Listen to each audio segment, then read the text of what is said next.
Alright, so welcome back to another video on the channel. So in this video, I work on building a strip mine and also working on finishing the staircase to my island. But I want to talk about Windows 10 and how it was truly the last glorious OS in the Windows line.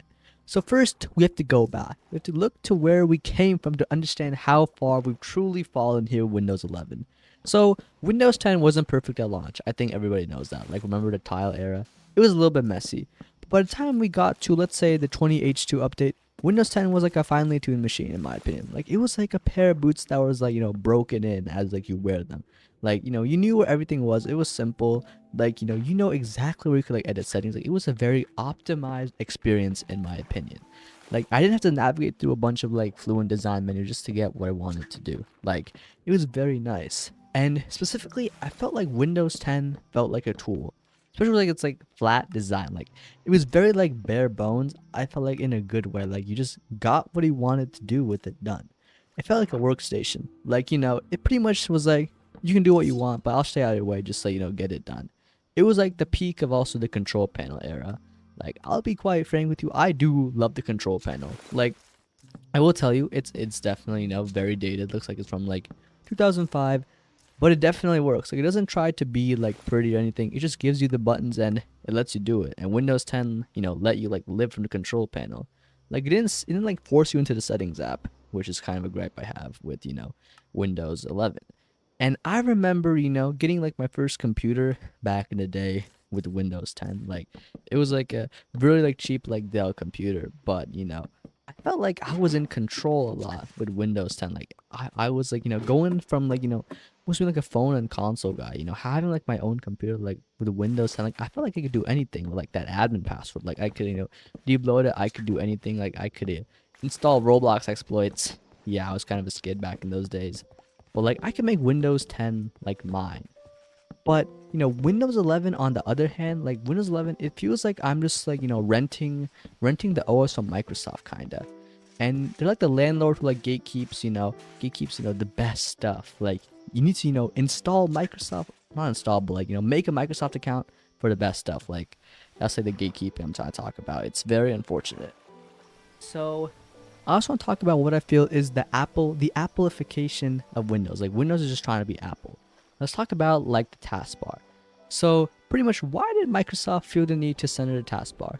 Yes, I know you can move it back to the left, and you can use mods I guess WinHawk to make it go to the right or the top. But that's not the the point here. The point is the intent. They want it to look like a Mac. But here's the thing. If I wanted a MacBook, I could have just bought a MacBook. It's not that hard. I use Windows just because I like the freedom with Windows. I like the start button being in the corner. It's muscle memory. That's just the main thing. And also, they stripped the functionality as well with Windows 11. For example, you couldn't even drag a file onto the taskbar icon to open it at launch. That's just a regression right there. How do you take a feature that's been in the OS Windows since I believe Windows 11 and just get rid of it? Minimalism, nah. Just give me my features. And also the rounded corners. So the rounded corners, some people love them, some people hate them. And I'm not gonna sit here and say, oh, rounded corners are absolutely terrible. I like the aesthetic, but I will say this is purely a personal feeling, but I kind of did Windows 10 having its sharp edges. It had a little bit of grit. I feel it felt like a true work PC. Windows 11, it kind of feels like a tablet or mobile device with the rounded corners. And what I just said, rounded corners, that's truly subjective. You can rounded corners, you can. I feel they're good, but at the same time, it is what it is. The rounded corners, that was just kind of my own feeling. So the main problem with Windows 11, the bread and butter that truly made it regress compared to Windows 10, is the recommended slop, and also all the ads. Let's talk about the recommended section in the start menu. Pretty much it's just full of ads at this point. That is what the Windows 11 start menu is. It's an advertising billboard in your OS. I paid for the OS. Well, if you're on a laptop, actually no, I did not pay for the OS, but I paid for the computer running the OS. And I paid for the hardware specifically. But Microsoft thinks that they can just, put promoted apps in my face. Like, Candy Crush and LinkedIn, that's the most common ones. But I swear I saw Roblox once and Spotify. Like, seriously. It's kind of funny about Candy Crush.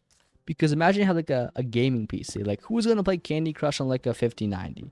Like, who is the target audience here? Like, I feel like they should know that, most, like, personally, I know that most grandmas that I know, they're personally on Mac. But that's just me. And also, let's talk about the search bar. The search bar.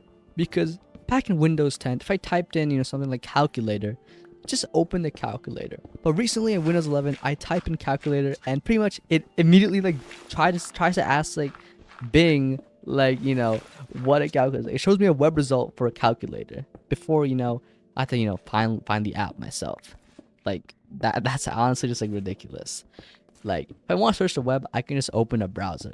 Like why is the OS trying to like redirect me to the web? Like Windows 10 did not have this issue in my opinion. Like on Windows 10, if I wanted an app, search it up, I got the app. Like at this point, I just use like everything search for finding the stuff that actually matters to me.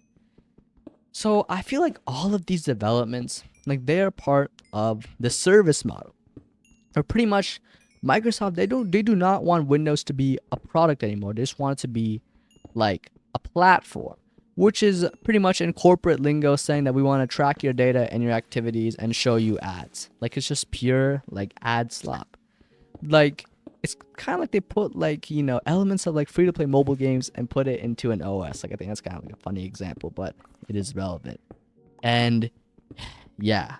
But speaking of the slop, let's talk about the AI, the privacy, and also the death of the power user. We're pretty much, I'm a power user myself. I'll say that. And first of all, I want to say this. I talk about AI a lot, but I'm not necessarily like an AI hater. Like, especially like Gemini, for example. I think AI has like its applications. Like you cannot, go in the real world now and say that AI is totally useless. Like it is because that AI is going to have a role in our lives where like, we want it or not. Like it's just going to be there. But honestly, do I need AI in this OS in like Windows 11? Like, why is it in my taskbar? Why is it in like my Photos app? Why is it on Paint? And also like especially like recall, like why does Microsoft need to take a screenshot of my desktop every few seconds so like an AI can help me like remember what I was doing? Like I have a function for that. Like it's kind of called my brain and my memory. Like it's just the ultimate like privacy nightmare. Like all like these AI features are just the ultimate privacy nightmare disguised as like a feature. Like it's very, very creepy in my opinion. Like I truly like Windows 10 because Windows 10 was the last time I felt like the OS was just on my side, wanting to help me get my stuff like done. It was the last great OS just because it was the one that respected your boundary between the user and also the corporation. Like you weren't forced to make a Microsoft 365 account, weren't forced to use specific browser, wasn't forced to do all this. Like just let you do what you want. Like I missed the days honestly when an OS meant like an update for an OS meant like just general improvements to the OS or like new hardware support.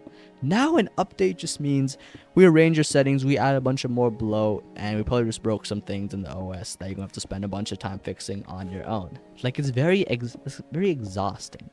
Like I feel like at this point the method that they're trying to do is trying to tire the consumer out until you just stop complaining and just accept the slop that's being fed to us.